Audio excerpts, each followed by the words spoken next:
The character I identify the most with is Ron Weasley. Not only is he a Gryffindor like myself, we share a lot of the same qualities. Ron is one of those awesome friends that will be honest about how he feels and is willing to do anything for his friends, like standing up to Malfoy even with a broken wand. I have always liked how brave Ron is, regardless of how openly afraid or unsure of himself he is. While reading the books or watching the movies, I can't help but connect with him. Ron can be funny, sarcastic, emotional, and courageous.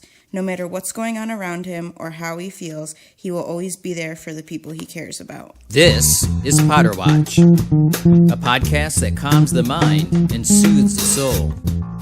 Join me for episode 12, where chemical dependency counselor Erica Cotraccia shares her lifelong love of reading Harry Potter and her secrets to starting her day off in a peaceful frame of mind.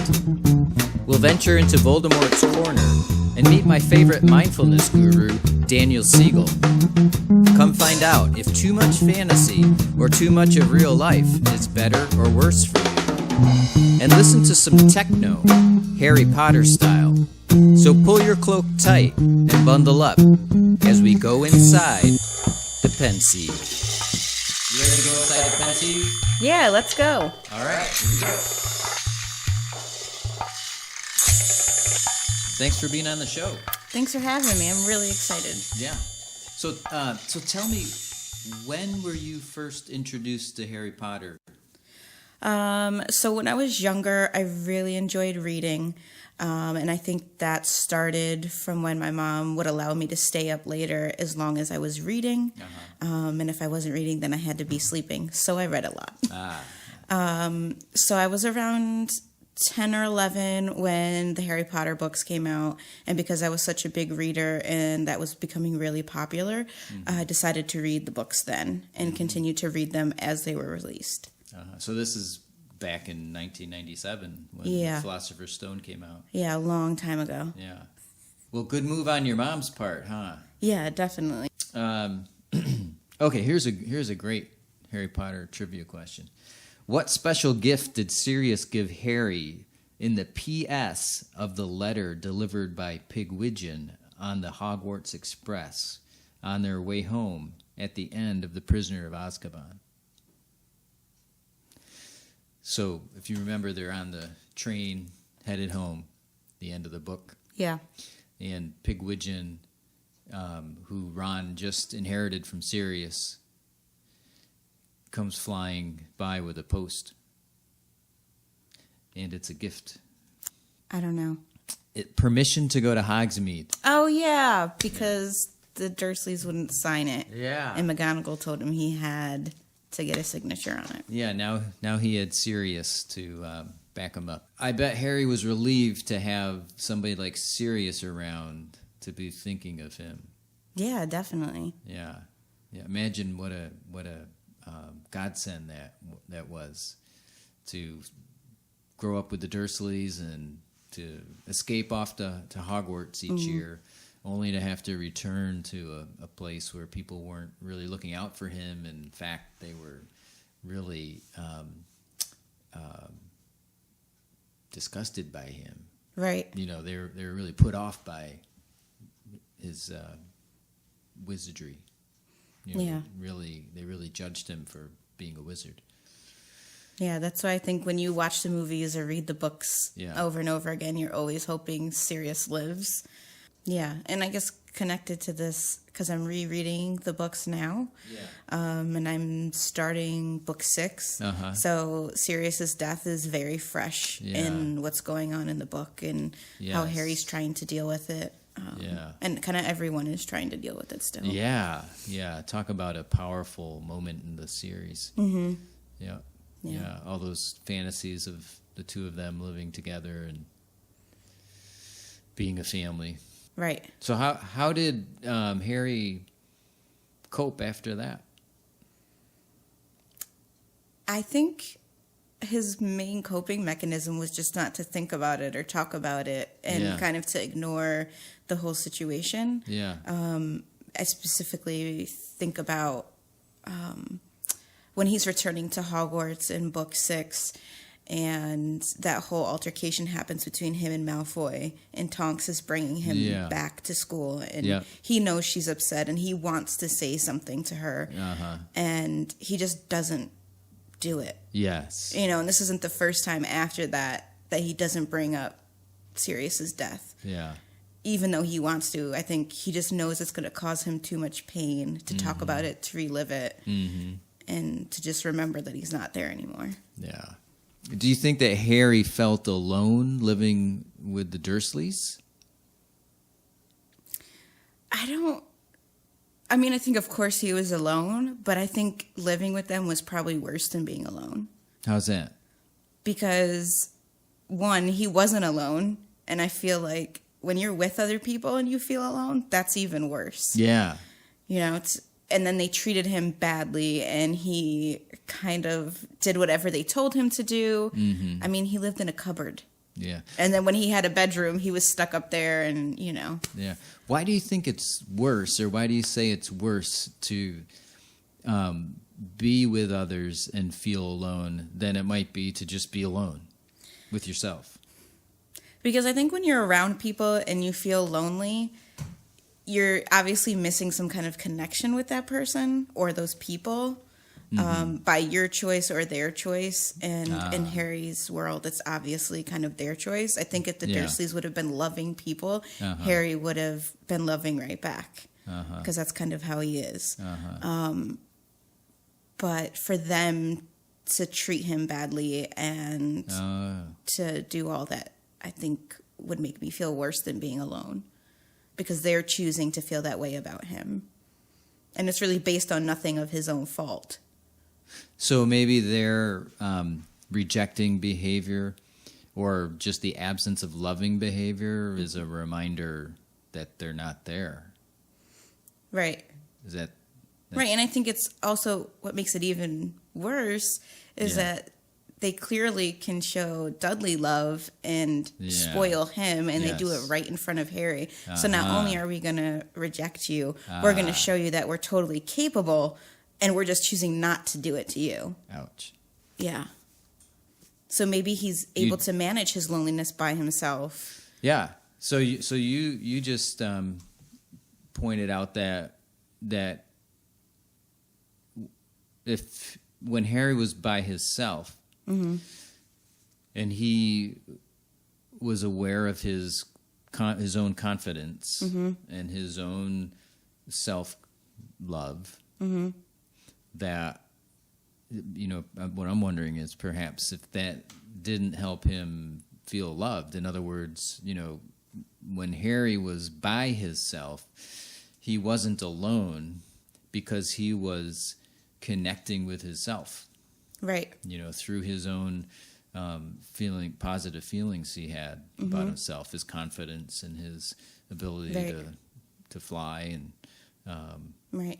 But then I think also that it connects to when Harry came back to the Dursleys from Hogwarts and was waiting for Ron and Hermione to write him, and Dobby had interjected the letters. Right. Harry was kind of in this mind frame that they weren't reaching out to him.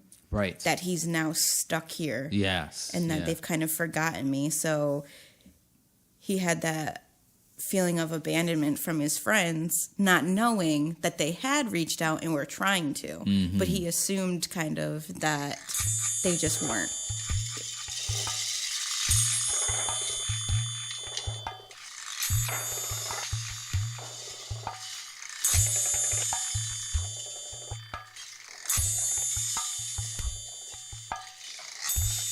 And he wasn't able to connect with them. Yeah.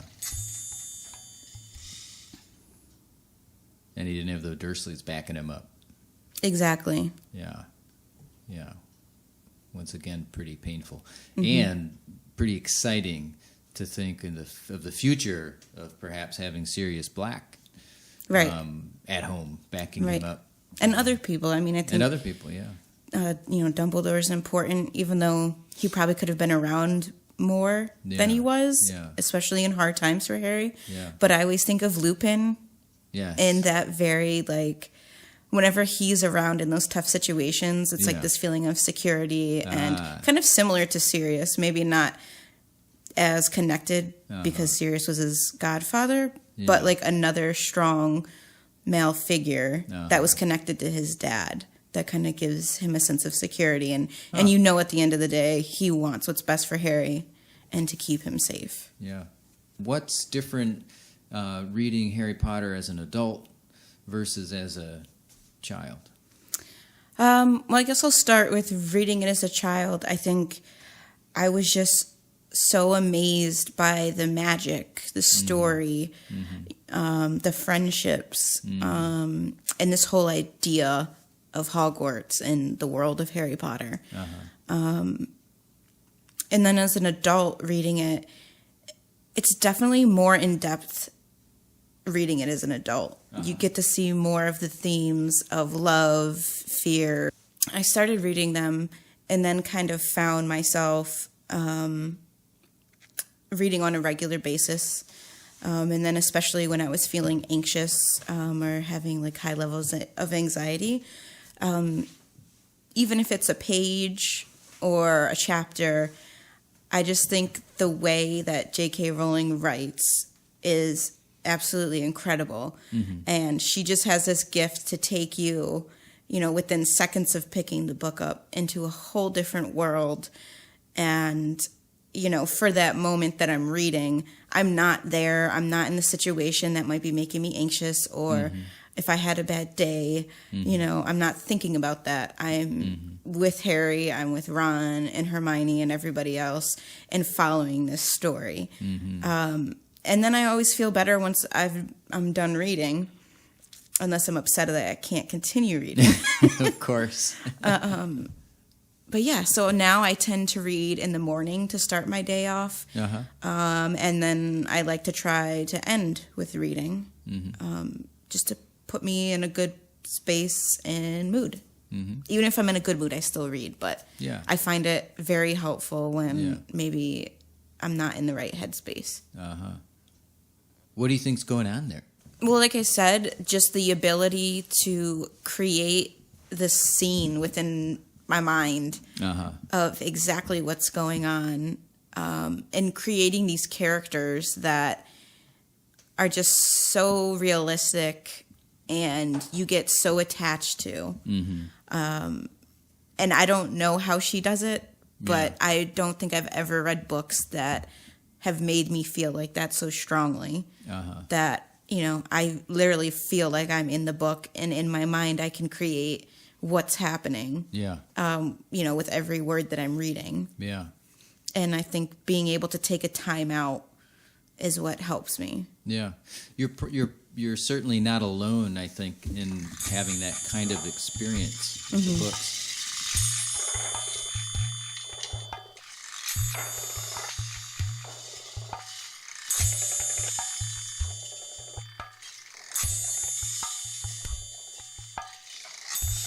So some people, you know, who aren't having that experience might say, well, you know, in response to your comments, you're just, you know, going into fantasy land. Isn't that escapism? Isn't that, you know, you're getting out of the real world, and, you know, you should deal with life. You know, why escape into a fantasy land? How could that be helpful? Or couldn't that even be a problem? Well, I would say, what's wrong with that? What's wrong with taking a time out from real world or real life for a minute? I don't know. If they felt like that, I'd probably feel bad that they can't connect with it on a level like that. Because, you know, to say reading is my outlet is probably not the worst thing you could say. Good point. There's a lot of other things that could be my outlet that could be way worse than reading. So, and when you say connect with it on that level, say more about that. Just with the being able to create those scenes in my mind, being able to feel relaxed just from picking up a book, and kind of just being so connected to these characters, a good feeling. Do you think that there's a relationship between being able to create imagery in your head, Mm-hmm. in your mind, fantasy, and being able to relax, as you alluded to? Mm-hmm. I think so. I mean, who wants to live a life where everything's so serious and factual and there's no creativity or imagination? Uh-huh. I think, saying children have these awesome imaginations is true. And then that when real world starts, as adults, you start to lose that. Yeah. And books like this, and other things, other shows, other movies, other books that can kind of recreate that imagination and put you into that world, maybe like when you were a kid, I think is awesome. When I go without reading it for a couple days, I like really make sure I sit down and read a little bit. I keep the book in my living room. Why do you make sure? Because I miss reading it. Why? What happens that... I don't know. It's almost like, have you ever heard people who go to the gym on a regular basis? Yeah. And then they don't go to the gym for a couple days and like, oh God, I gotta go to the gym. I kind of feel like that about reading Harry Potter. Like, oh God, I gotta go pick my book up. It's been a couple days. And usually sitting down and reading is the only time I have to myself where I'm able to just focus on one thing that is like, it's like my self-care. Sitting down and reading, especially Harry Potter. Self-care. I mean, I think a lot of characters in Harry Potter could have used some self-care. Oh, yeah. Frustrations of a young man.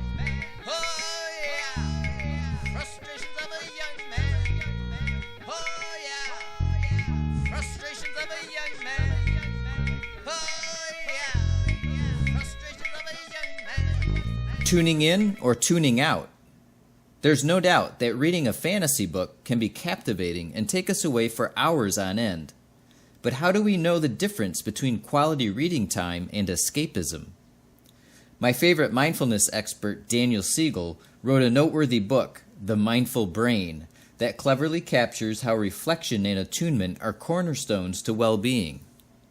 In this very readable volume, published by W. Norton and Company in 2007, Dan reviews the science behind what promotes neural integration in the medial prefrontal cortex, where there are 9 functions of the brain that are the pillars of mental health.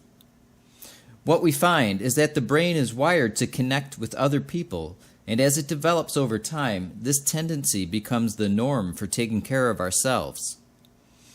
Being reflective and attuned means to pay attention to ourselves and others in a way that leads us to feel felt by another person. We can also feel felt by ourselves. Dan makes it clear that when we focus our attention on the activity of the mind in such a way with intention and offer that same attunement to someone else, we establish a state of neuroception, which means we are using our brain to sense safety. J.K. Rowling seems to have achieved this through literature. As we heard from Erica, Jo's characters think of each other often and tune into a wide range of internal experiences and external realities. When we pick up a copy of Harry Potter with intention and curiosity, not only can we feel the experience of the characters, but we feel felt back again, as the author stirs our own memory and experience in a cauldron of what is Harry's and Voldemort's and yours. Oh, yeah. Frustrations of a young man. Oh, yeah. Frustrations of a young man. Oh, yeah. Frustrations of a young man. Oh, yeah. Frustrations. I think a lot of the series was this internal battle of Harry's, noticing all these similarities between himself and Voldemort and trying to determine, am I really this much like this person? How much of me is good? How much of me is bad? And what's going to happen to me? You were saying earlier that you use the Harry Potter books to reset your mind so that you're less anxious, and we were wondering about Voldemort. Mm-hmm. And I wonder if do we see any evidence that Voldemort had any kind of imagination or could enjoy fantasy? I feel like he can't really... Well, I was going to say I don't think he can really enjoy anything. But then I think about he probably enjoyed the fantasy of killing him or, fantasizing about how he's going to, kill Dumbledore and how that's going to be. I don't think he ever fantasizes about anything good. In what's the difference between Voldemort's use of fantasy and Harry's? Or yours? I don't know. I just think everything related to Voldemort is just dark and evil and negative, scary, just all these bad things that he finds enjoyable.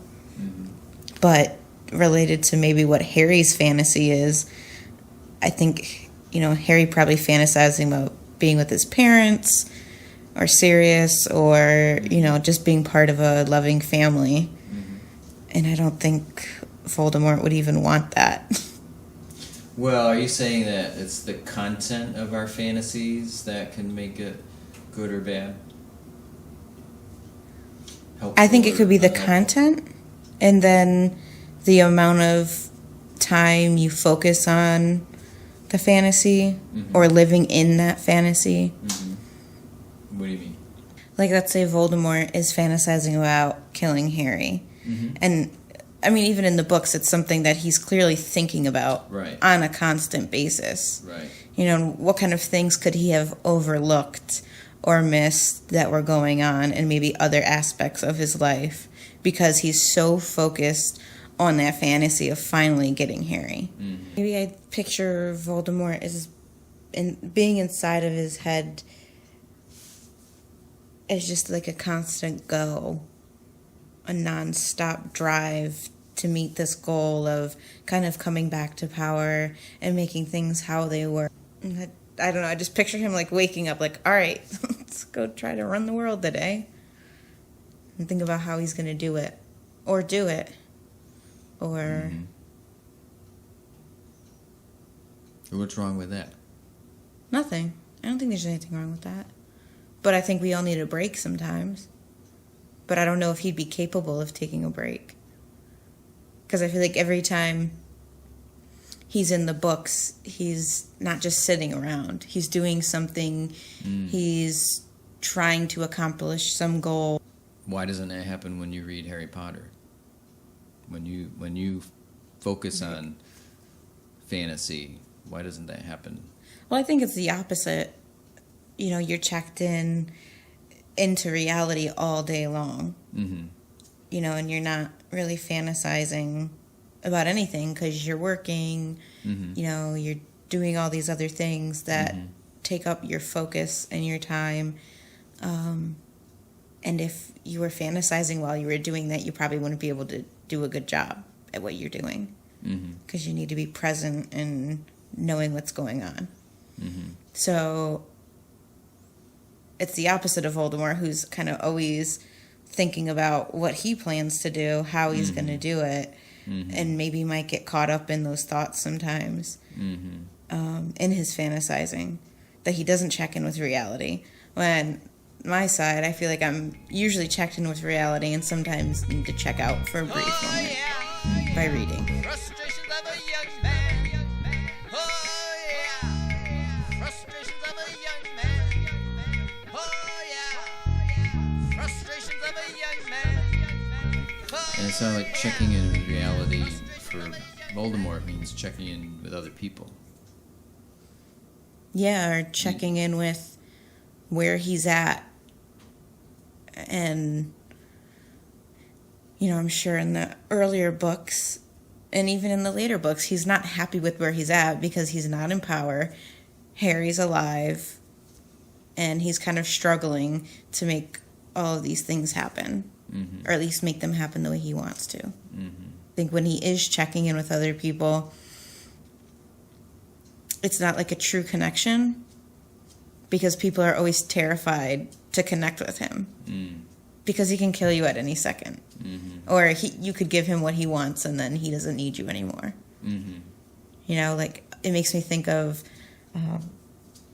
when they were in the Ministry of Magic and they were trying to get the prophecy. Right. And having to tell him that they failed. Right. And they weren't able to get it. Like, that would be terrifying to have to do that. Because he thinks of others as disposable. Exactly. If they don't fit his fantasy that he's developing. Yeah. And then if you fail at that, he'll just find somebody else that may be willing to do it. Or, I mean, it's kind of makes you think of Malfoy a little bit, who, you know, wanted to, in some ways, follow his father's footsteps, be on Voldemort's good side, but I think he was completely terrified to do that. And,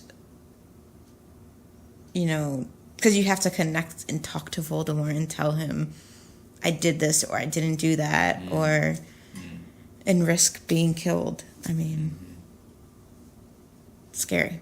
So it sounds like when we fantasize in a climate of fear, that might be just a description of what it's like to not be in touch with reality. We're caught up in our heads, just wondering. Yeah, and you never really hear Voldemort talking about being scared. That's a great observation. You know, he's not scared he's going to fail. He's not scared because he's not what he used to be. How would he find out? He'd have to check in with himself, and he'd have to come out of that fantasy world, and maybe that's one of the reasons he doesn't. Because it'd be, you know, a big deal for him to sit back and be like, wow, I'm really not powerful right now. Yeah. Or wow, Harry's really kind of, you know, he's becoming more powerful too, as I am, and maybe I won't win. Maybe I'll be the one that has to die. But he never says that. Because I don't even know if he believes that. So it sounds like when you read Harry Potter, somehow it changes your inner climate, so it's not so fearful. You said it helps you not be so anxious. What do you think is going on there? Oh yeah, frustrations of a young man.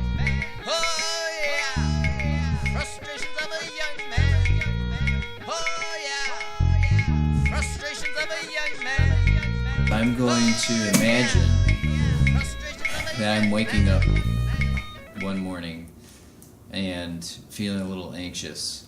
And I'm just going to open this book up and start reading it. Okay. And let's just see what happens. Okay. Okay? Yeah.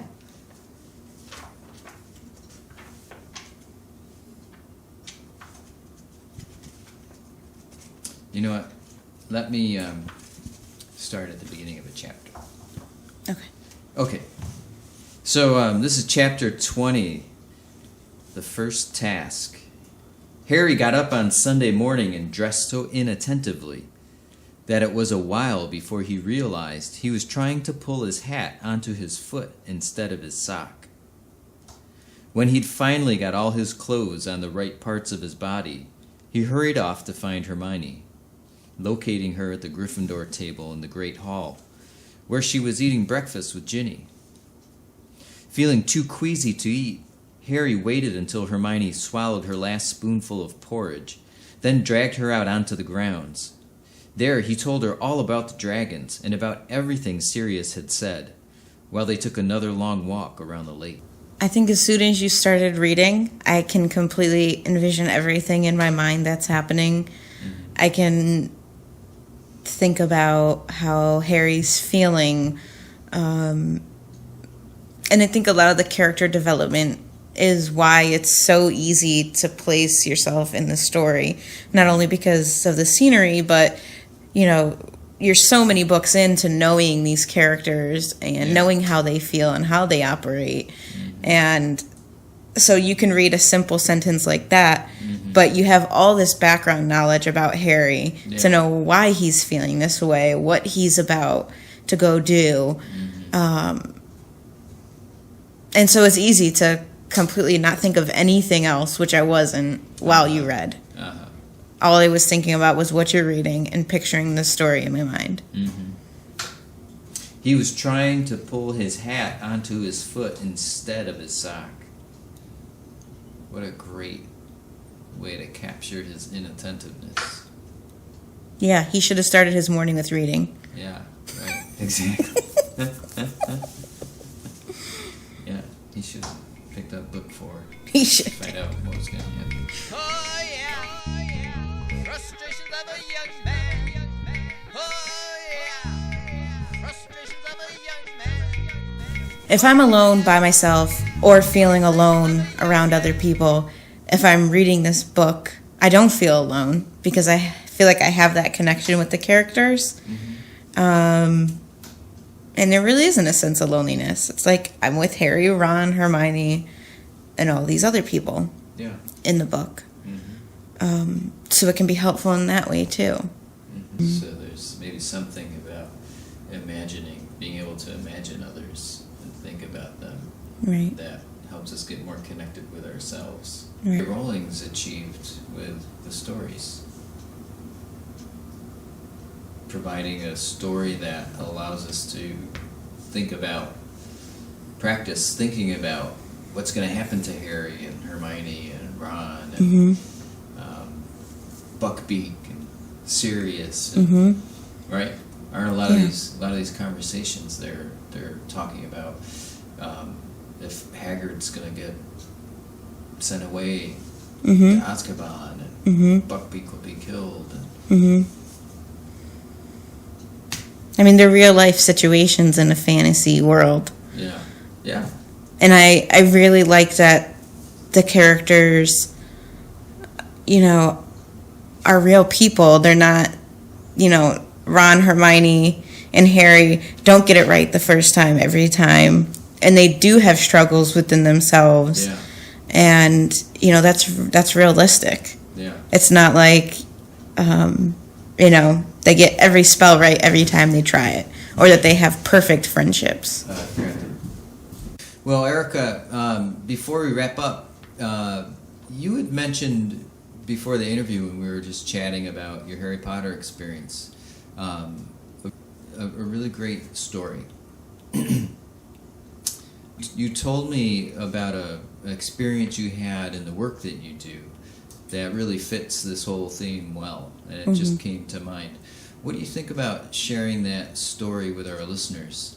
It had to do with the Harry Potter paraphernalia in your office. Sure, I don't mind sharing. So I'm a substance abuse counselor, and I do have a decent amount of Harry Potter paraphernalia in my office. Like what? I have a little Cursed Child bookmark. I have Harry's Wanted poster, like a piece of paper size of that. And then my desktop background is the Deathly Hallows symbol. Okay. So it's kind of clear and evident that I'm a big Harry Potter fan. So I had someone come in for an assessment, and he happened to walk in when I was doing them, and he comes and he sits in my office, and he looks around and he says, "I think this is meant to be." And I said, "What do you mean by that?" And he asked me, "Is this your office, and are these the things in your office?" And I said, "Yeah, it is." And he pulled his sleeve up to reveal a Harry Potter themed tattoo. And that's what he was referring to as meant to be. That now he knows and I know that we have this Harry Potter connection, and we kind of immediately have this rapport and this connection based off of our love of these books. And it was really cool. Nice. Wow. So instant rapport, huh? Yeah. And he's not the only client that I've had conversations about Harry Potter and our mutual love for the books. So it's nice to meet different people, especially adults, that are into the book just as much as you are. And to just see the connection that can happen off of this one thing. Talk about how fantasy is helping you in your everyday life out there in the community, helping you reach out to others and connect and start things off on the right foot. Yeah, it's great.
From this day forth, you put your faith in me.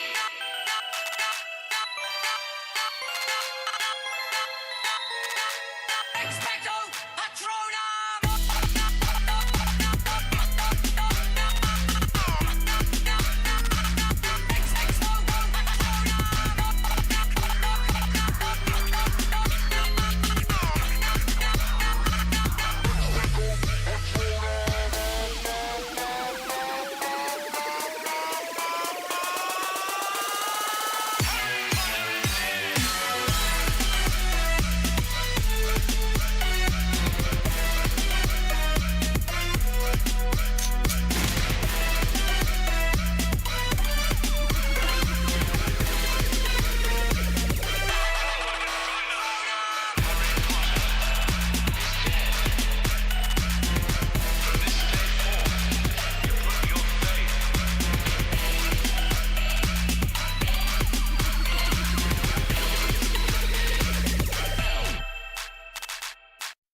We hope you enjoyed episode 12 of Potter Watch, the first episode of 2017. Get off to a great start this year by rereading your favorite Harry Potter book and being a special guest. Just send us an email at potterwatchmail@gmail.com. Potter Watch is made by fans for fans and produced in Ithaca, New York by Tony Cotraccia.